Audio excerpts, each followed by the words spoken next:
Face بک کے تمام ساتھیوں کو میرا سلام، السلام علیکم۔ ابھی فیس بک لائیو آنے کا صرف ایک ہی مقصد ہے کہ جیسے آپ تمام لوگوں کو یہ معلوم ہے کہ انجینئر رشید صاحب کی بیل جو ہے وہ کل ایکسپائر ہو گئی تھی، اور اس کے بعد انہوں نے جو ہے وہ خود وہاں پہ جو ہے سرنڈر کر دیا تہاڑ جیل اتھارٹیز کے سامنے، اور اس کے بعد جو کورٹ نے نیا جو تاریخ دیا تھا پرمننٹ بیل کی ہیئرنگ کا، وہ 19 نومبر کو دیا ہے، اور اس سے پہلے بھی ہم نے جو ہے ٹیمپریری بیل جو انٹرم بیل تھی ان کی اس کے لیے ہم نے ایکسٹینشن کا جو ہے وہ اپلائی نہیں کیا تھا، تو لہٰذا ہم نے پرمننٹ بیل کے لیے اپلائی کیا تھا، لیکن وہ وہاں پہ اس کا نیا ڈیٹ انہوں نے جو ہے لگ بھگ جو ہے 19 نومبر کو دے دیا، اور اس کے بعد ہم انشاءاللہ پر امید ہے کہ جب 19 تاریخ کو ہیئرنگ ہوگی کورٹ میں تو انشاءاللہ انجینئر رشید صاحب کے حق میں فیصلہ آئے گا، ہمارے حق میں فیصلہ آئے گا، کیونکہ انہوں نے کوئی گناہ نہیں کیا ہے، کوئی جرم نہیں کیا ہے، انہوں نے چوری نہیں کی ہے، کوئی کرپشن نہیں کیا ہے، کسی کا کچھ کھایا نہیں ہے، انہوں نے صرف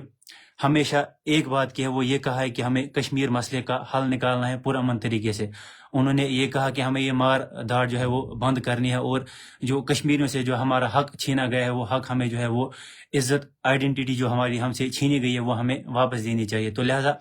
وہی ایک میرے خیال سے انہوں نے جرم کیا کہ اس جرم کی سزا جو ہے انہیں ملی، اور انہوں نے 5 سال جرم بے گناہی کی، وہ ہے 5 سال تہاڑ جیل میں گزارے، اور اس کے بعد بھی جب وہ پھر تہاڑ جیل سے نکلے وہاں سے آ کے ہی انہوں نے کبھی ایک دن بھی آرام نہیں کیا، ایک رات بھی وہ کبھی میرے خیال سے 2 گھنٹے سے زیادہ کبھی سوئے نہیں، دن رات لوگوں کے بیچ میں گئے، لوگوں کا کام کیا، چاہے الیکشن کمپین کے دوران یا الیکشن کے بعد جب مورل کوڈ آف کنڈکٹ ختم ہوا اس کے بعد آپ نے دیکھا کہ 12 دن وہ کس طرح لوگوں کے بیچ میں گئے، اور نارتھ کشمیر کے جو بھی 18 جو اسمبلی کانسٹیٹوئنسیز تھے ان میں گئے، لوگوں کے مسئلے مسائل سنے، اور ان پہ جو ہے وہ ان کو حل نکالنے کی کوشش کی، ان پہ کام کیا، اور اپنے ایم پی فنڈ سے وہ فنڈز بھی ان کو الوکیٹ کیے۔ تو میری ابھی تمام لوگوں سے یہی گزارش ہے، اور یہ شکریہ بھی ادا کرنا چاہتا ہوں کہ جس طرح سے کل دوپہر سے ابھی تک بہت ساری کالز آئی، واٹس ایپ میسیج آئی، اور فیس بک کے تھرو بھی ان باکس آئے ہیں، اور لوگ جو ہے وہ ہمدردی کا اظہار کر رہے ہیں اور اپنا سپورٹ دکھا رہے ہیں۔ میں ان تمام لوگوں کا شکریہ ادا کرنا چاہتا ہوں کہ جو اس مشکل وقت میں ہمارے ساتھ ڈٹے ہیں، بالکل چٹان کی طرح، جیسے پچھلے 5 سال میں تھے، اور جب پارلیمنٹ الیکشن جیتنے کے بعد بھی ہمارے جو لوگ تھے وہ ہمارے ساتھ تھے، اور آج بھی بالکل چٹان کی طرح وہ آج ہمارے ساتھ کھڑے ہیں۔ تو لہٰذا آپ کو گھبرانے کی کوئی ضرورت نہیں، یہ ہمارے لیے مشکل وقت ضرور ہے، ایک ٹیسٹنگ ٹائم ہے ہمارے لیے، لیکن ہمیں ہارنا نہیں ہے، ہمیں انشاءاللہ لڑنا ہے اور انشاءاللہ جیتنا ہے، کیونکہ ہم حق پہ، ہم نے کسی کا کچھ کھایا نہیں ہے، ہم انشاءاللہ حق پہ، اور حق کی جیت ہو کے رہے گی۔ لہٰذا آپ سب سے یہی گزارش ہے کہ آپ پر امید رہے، نا امید نہ ہو، نا امیدی کفر ہے۔ انشاءاللہ انجینئر رشید صاحب بہت جلدی ہمارے بیچ میں ہوں گے، ہمارے درمیان ہوں گے انشاءاللہ، اور جو بھی انہوں نے کمٹمنٹس آپ سے کی ہے، جو بھی کمٹمنٹس آپ کے ساتھ ہم نے پارلیمنٹ الیکشن کے دوران کی ہے، وہ انشاءاللہ ہم پوری کرنے کی کوشش کریں گے، اور انشاءاللہ کریں گے۔ اور آپ نے اگر دیکھا ہوگا جب انہوں نے پھر جب یہ پارلیمنٹ اسمبلی الیکشنز ختم ہوئے، اور اس کے بعد جب پھر وہ لوگوں کے بیچ میں گئے کوڈ آف کنڈکٹ ختم ہونے کے بعد، آپ نے دیکھا چاہے مچھل میں، چاہے گریز میں، چاہے سیماری میں، چاہے تلیل میں، ہر جگہ گئے، جمگنڈ گئے، وہ جگہیں ہیں جہاں پہ آج تک کوئی بھی جو ہے ریپرزنٹیٹیو نہیں گیا۔ عمر اللہ صاحب کی تو بات ہی نہیں ہے، اگر لوکل ایم ایل اے ہم دیکھیں وہ بھی ان جگہوں پہ نہیں گئے، لیکن انجینئر رشید صاحب گریز گئے، مچھل گئے، تلیل گئے، جمگنڈ گئے، سیماری گئے، ایل او سی کے علاقوں میں گئے جہاں پہ بیسک فیسلٹیز بھی لوگوں کو اویلیبل نہیں ہے، ان جگہوں پہ جا کے انہوں نے وہاں پہ جائزہ لیا، کاموں کا جائزہ لیا، اور انہیں یقین دلایا کہ انشاءاللہ وہ ایک ایک ووٹ کا قرضہ ان کا جو ہے وہ چکا کے رہیں گے۔ اور انشاءاللہ میں آج بھی وصول کے ساتھ یہ کہتا ہوں کہ انجینئر رشید آپ کے ووٹوں کا سودا نہیں کرے گا، وہ اپنے ضمیر کا سودا نہیں کرے گا، وہ اپنے ضمیر کا قیدی ہے، اور انشاءاللہ مرتے دم تک اپنے ضمیر کی آواز پہ لبیک کہتا رہے گا۔ باقی ہم کسی سے ڈرنے والے نہیں ہیں، ہم جھکنے بکنے اور تھکنے والے نہیں ہیں۔ انجینئر رشید کسی کے سامنے اپنی گردن جھکانے والا نہیں ہے، وہ اپنی گردن کٹانے کے لیے تیار ہے، لیکن کسی ظلم جبر کے سامنے اپنی گردن جھکانے کے لیے تیار نہیں ہے۔ اور آج میں تمام اپوزیشن پارٹی سے اور خاص طور پر عمر اللہ صاحب سے ایک سوال پوچھنا چاہتا ہوں۔ میں گزارش کروں گا کہ تمام جو بھی لوگ ابھی یہ ویڈیو دیکھ رہے وہ میری بات غور سے سنیں۔ میں کوئی پولیٹیکل لیڈر نہیں ہوں، مجھے اتنا پولیٹیکل ایکسپیرینس نہیں ہے، لیکن میں ایک بات آپ سب سے یہ کہنا چاہتا ہوں اور عمر اللہ صاحب سے یہ سوال پوچھنا چاہتا ہوں۔ جب انجینئر رشید صاحب تہاڑ جیل میں تھے 5 سال، اور جب بھی آپ سے کوئی سوال کرتا تھا، چاہے میڈیا پرسن کوئی بھی میڈیا کی فریٹرنیٹی سے آپ سے یہ سوال کرتے تھے کہ آپ انجینئر رشید صاحب کی رہائی کے بارے میں بات کیوں نہیں کرتے، تو آپ ان کو یہ جواب کہتے تھے کہ یہ مسئلہ کورٹ تک ہے اور کورٹ اس کا فیصلہ کرے گا۔ بالکل صحیح بات ہے، کورٹ کیس میں یہ کیس جو ہے وہ کورٹ میں چل رہا ہے، اور اس کے بعد صحیح ہے، فیصلہ جو بھی ہوگا وہ کورٹ سنائے گا، ٹھیک ہے۔ لیکن اس کے بعد جب انجینئر رشید صاحب کی بیل جب ہوئی، انٹرم بیل جو ہوئی 20 دن کے لیے، جب اسمبلی الیکشن ہونے والے تھے، اور کورٹ کے آرڈر میں یہ حوالہ دیا گیا تھا کہ جس طرح سے اروند کیجریوال کو بیل ملی الیکشن کمپین کرنے کے لیے، اسی طرح انجینئر رشید نے بھی جو ہے الیکشن جیتا ہے، اور ان کو بھی یہ حق دینا چاہیے کہ وہ جائے اور کمپین کرے۔ تب جب انجینئر رشید صاحب کو اسی کورٹ نے فیصلہ دیا کہ ان کو انٹرم بیل دینی چاہیے، تب اپوزیشن والوں نے اور عمر اللہ صاحب نے یہ کہا کہ یہ بی جے پی کے ساتھ ملا ہوا ہے، تبھی انجینئر رشید صاحب کو جو ہے وہ بیل ملی۔ آج جب انجینئر رشید صاحب واپس تہاڑ جیل گئے،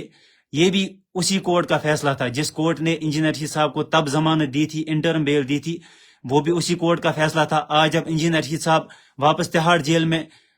واپس گئے اور ان کی بیل جو ہے وہ ریجیکٹ ہوئی، انٹرم بیل ریجیکٹ ہوئی، پرمننٹ بیل کی ہیئرنگ جو ہے وہ 19 تاریخ کو رکھا گیا، یہ بھی اسی کورٹ نے دیا۔ تو میں آج ان تمام مخالفین سے پوچھنا چاہتا ہوں، عمر اللہ صاحب سے یہ پوچھنا چاہتا ہوں کہ جب تب ان کو رہا کیا گیا، تب وہ بی جے پی کے ایجنٹ تھے، اگر آج اسی کورٹ نے ان کو واپس جیل میں بھیج دیا، تو اب میں آپ سے پوچھنا چاہتا ہوں وہ کس کے ایجنٹ ہے؟ کیا آج وہ بی جے پی کے ایجنٹ ہے؟ کیا وہ پاکستان کے ایجنٹ ہے؟ وہ کس کے ایجنٹ ہے؟ میں آپ سے یہ سوال پوچھنا چاہتا ہوں۔ یہ وہی کورٹ ہے جنہوں نے ان کو انٹرم بیل دی تھی، اور یہ وہی کورٹ ہے جنہوں نے ان کو آج بیل ریجیکٹ کی ہے اور 19 کو ہے جو وہ ڈیٹ رکھا ہے۔ تو میں آج آپ سب سے یہ پوچھنا چاہتا ہوں، جو مخالفین یہ کہتے تھے کہ وہ بی جے پی کا ایجنٹ ہے، اگر وہ بی جے پی کے ایجنٹ ہوتے تو پھر شاید آج وہ واپس جیل نہیں جاتے۔ وہ اگر ایجنٹ ہے صرف کشمیر اور کشمیریوں کے ایجنٹ ہے، اپنے ضمیر کے ایجنٹ ہے، لہٰذا ہمیں کسی کے سرٹیفکیٹ کی ضرورت نہیں ہے، انجینئر رشید صاحب کو کسی کی لائسنس کی ضرورت نہیں ہے۔ جب 2019 تک وہ لوگوں کے بیچ میں جاتے تھے، اپنا کام کرتے تھے، لوگوں کا کام کرتے تھے، چاہے ساؤتھ میں، نارتھ میں، سینٹرل میں، وہ ہمیشہ اور ہمیشہ ہمیشہ کشمیر اور کشمیریوں کی بات کرتے تھے۔ تب ہمارے مخالفین، تب انجینئر رشید صاحب کے مخالفین ان کو یہ کہتے تھے کہ انجینئر رشید ہسا آئی بی یُک ایجنٹ، یہ راک ایجنٹ، یہ فلانی ایجنسی کا ایجنٹ ہے، فستانی ایجنسی کا ایجنٹ ہے۔ پھر اس کے بعد ان باتوں کا ہوا نکل گیا جب انجینئر رشید نے 5 سال 5.5 سال جرم بے گناہی کی سزا تہاڑ جیل میں کاٹی، جب لوگوں کے ان مخالفین کے پاس کچھ نہیں بچا۔ پھر جب انجینئر رشید صاحب کو چھوڑا، تب یہ کہا کہ یہ بی جے پی کے ایجنٹ ہے۔ طرح طرح کی جو کمپین میں انہوں نے فیک ویڈیو چلائے، فیک کمپین چلائی، ہر کوئی جو ہے حربہ انہوں نے آزمایا انجینئر رشید صاحب کو گرانے کے لیے۔ لیکن میں یہی کہوں گا کہ وقفہ باللہ شہیدہ، ہمارے لیے ہمارا اللہ کافی ہے، ہمیں کسی کے لائسنس کی ضرورت نہیں ہے، کسی کے سرٹیفکیٹ کی ضرورت نہیں ہے۔ لہٰذا تب کہتے تھے کہ آئی بی کا ایجنٹ ہے، را کا ایجنٹ ہے، پھر کچھ نہیں چلا، تو پھر جب باہر نکلے تو کہا بی جے پی کا ایجنٹ ہے۔ لہٰذا ہمیں کسی کی لائسنس کی ضرورت نہیں ہے، لوگوں کو پتہ چل گیا کہ انجینئر رشید کس کا ایجنٹ ہے، وہ اپنے ضمیر کا ایجنٹ ہے، کشمیر اور کشمیر کا ایجنٹ ہے۔ اور آپ نے دیکھا کہ کس طرح سے انہوں نے گراؤنڈ پہ آ کے کام کیا، انہوں نے لوگوں کو دکھایا کہ ایک ایم پی کیا ہوتا ہے، انہوں نے لوگوں کو دکھایا کہ آپ کے ووٹ کی پاور کیا ہوتی ہے۔ میں یقین کے ساتھ کہہ سکتا ہوں اور ڈنکے کی چوٹ پہ یہ بات کہتا ہوں کہ جو کام انجینئر رشید نے ان 12 دنوں میں کیا، آپ بیٹ لگا لے، آپ شرط لگا لے مجھ سے کہ ہمارے جو باقی 2 ایم پیز ہیں وہ اگلے 5 سال تک بھی اتنا کام نہیں کریں گے جتنا کام انجینئر رشید نے ان 12 دن میں کیا۔ انشاءاللہ ہم پر امید ہے، ہمیں جوڈیشری پہ پورا بھروسہ ہے، اور ہمیں بھروسہ ہے کہ انجینئر رشید صاحب نے کوئی جو ہے وہ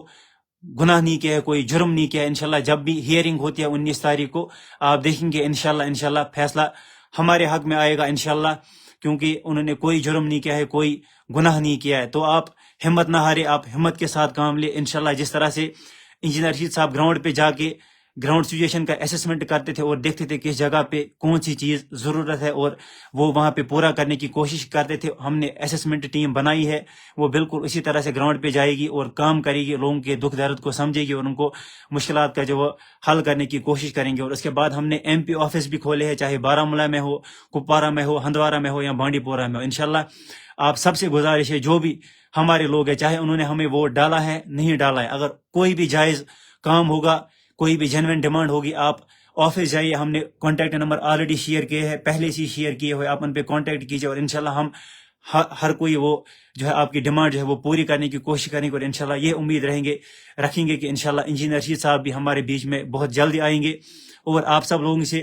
یہ گزارش ہے کہ آپ انجینئر رشید صاحب کے لیے دعا کریں، ان کی صحت کے لیے دعا کریں، ان کی رہائی کے لیے دعا کریں، نہ صرف انجینئر رشید صاحب باقی بلکہ جو بھی ہمارے تمام باقی بے گناہ نوجوان جیلوں میں بند ہے، چاہے کشمیر میں بند ہو یا کشمیر کے باہر بند ہو، ان کے لیے دعا کریں، ان کی صحت کے لیے دعا کریں. جو بیچارے سرجری کے لیے پچھلے 5 مہینے سے تڑپ رہے ہیں وہاں پہ، ان کے لیے دعا کریں کہ ان کی سرجری ہو جائے، ان کو شفا ملے اور ان کو رہائی ملے. جو بھی بے گناہی کی سزا کاٹ رہے تمام جیلوں میں، ان کو رہائی ملنی چاہیے، اور انشاءاللہ وہ اپنے گھر عزت کے ساتھ آنے چاہیے. اور انشاءاللہ یہ بھی دعا کرے کہ رشید صاحب بھی انشاءاللہ واپس آ جائے، تاکہ وہ آپ کا کام کرے جس طرح سے وہ کام کر رہے تھے ان 12 دن. اور انشاءاللہ آپ کو ڈرنے کی ضرورت نہیں ہے، آپ کو گھبرانے کی ضرورت نہیں ہے. انشاءاللہ ہم آپ کے ساتھ کھڑے ہیں. انشاءاللہ جو بھی ہم تک ہوگا ہم وہ پورا کرنے کی کوشش کریں گے، اور انشاءاللہ ایک ووٹ کا ہم قرضہ چکائیں گے انشاءاللہ. اور آپ کو یہ دکھائیں گے کہ ایک ایم پی کیا ہوتا ہے، ایک ایم پی کی جو ہے وہ ڈیوٹی کیا ہوتی ہے. اور انشاءاللہ جو بھی ڈیمانڈس ہے، جو بھی آپ کے جائز ڈیمانڈس ہوں گے، ان کو پورا کرنے کی کوشش کریں گے. اور انشاءاللہ جیسے کرنا کے لیے جو ہے ٹنل، وہ آلموسٹ جو ہے وہ ڈاکیومنٹس ریڈی ہو گئے. اور انشاءاللہ انہی 5 سال کے دوران آپ دیکھیں گے انجینئر رشید صاحب کے ٹینور کے دوران ہی وہ کام کمپلیٹ ہوگا. اور پھر اس کے بعد گریز کا ٹنل وہ بھی انشاءاللہ ضرور بنے گا. باقی آخر پہ آپ سب سے یہی گزارش ہے کہ آپ دعا کریں انجینئر رشید صاحب کی رہائی کے لیے، ان کی صحت کے لیے. اور گھبرانے کی ضرورت نہیں، انشاءاللہ وہ بہت ہی جلدی ہمارے درمیان ہوں گے. اور کوئی بھی کام ہو آپ ہمارے دفتر آ کے M P office Kupwara, Baramulla, Handwara اور بانڈی پورہ آئے اور ہم سے رابطہ کریں. انشاءاللہ ہم آپ کا کام کرنے کی کوشش کریں گے. آپ سب کا بہت بہت شکریہ. السلام علیکم.